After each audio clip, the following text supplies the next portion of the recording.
আলহামদুলিল্লাহ অনেক ভালো লাগতেছে। মেয়ে এত ভালো রেজাল্ট করছে, আমি খুব খুশি। রেজাল্ট ও যখন মানে ওই আগে দেখছে, আমি ভাবলাম যে আমি আগে দেখি, ও বের করে মানে ফোনটা আমার হাতে ঢিল মারি দিছে, আম্মু এই যে রেজাল্ট দিছে দেখো, মানে ও ফোনটা ঢিল মারছে আমার কাছে। দেখি নাই, আমি ফোনে রেজাল্ট বের করে আমার কাছে ঢিল দিয়ে দিছি যে তোমরা দেখো, আমি দেখবো না।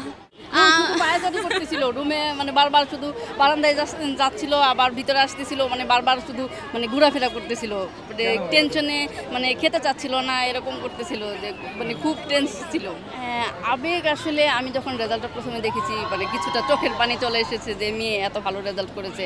মানে আশা করেছিলাম মেয়ে ভালো রেজাল্ট করবে, ইনশাল্লাহ ভালোই করেছে আলহামদুলিল্লাহ। ঘুম হয়নি বলতে শুয়ে থাকি, ঘুম আসে না। তারপর টানা তৃতীয়বার অর্জন করেছে দেশের সেরা সুপার ব্র্যান্ড স্বীকৃতি বসুন্ধরা টিস্যু।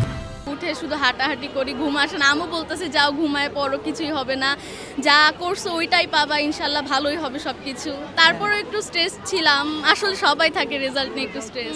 না আসলে কান্না করলেও আম্মুর সামনে কখনো কান্না করি নাই। কান্না করলে আমি লুকিয়ে কান্না করি, সবার সামনে কান্না করি। সবারই অবদান, আম্মুর অনেক অবদান, আম্মুর হচ্ছে সবচেয়ে বেশি।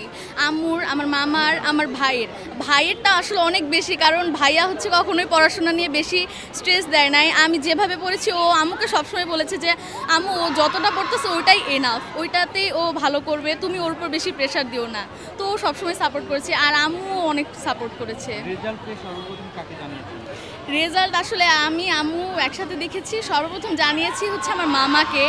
মামা হচ্ছে আমার পড়াশোনার বিষয়ে অনেক বেশি খেয়াল রাখেন, তো আগে ওনাকে জানানো হয়েছে। আমার দেখার সাহস ছিল না।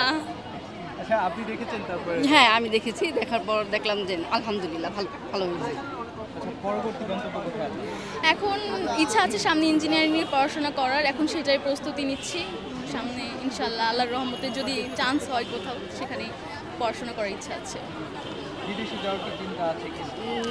না, আমি আসলে আমার কাছে আমার মানে দেশ, আমার আম্মু, আমার মামা, আত্মীয় স্বজন এরাই অনেক বেশি মূল্যবান। তো আমি চাই না একটা জীবনে এদেরকে ছেড়ে এখান থেকে বিদেশে গিয়ে পড়াশোনা করার।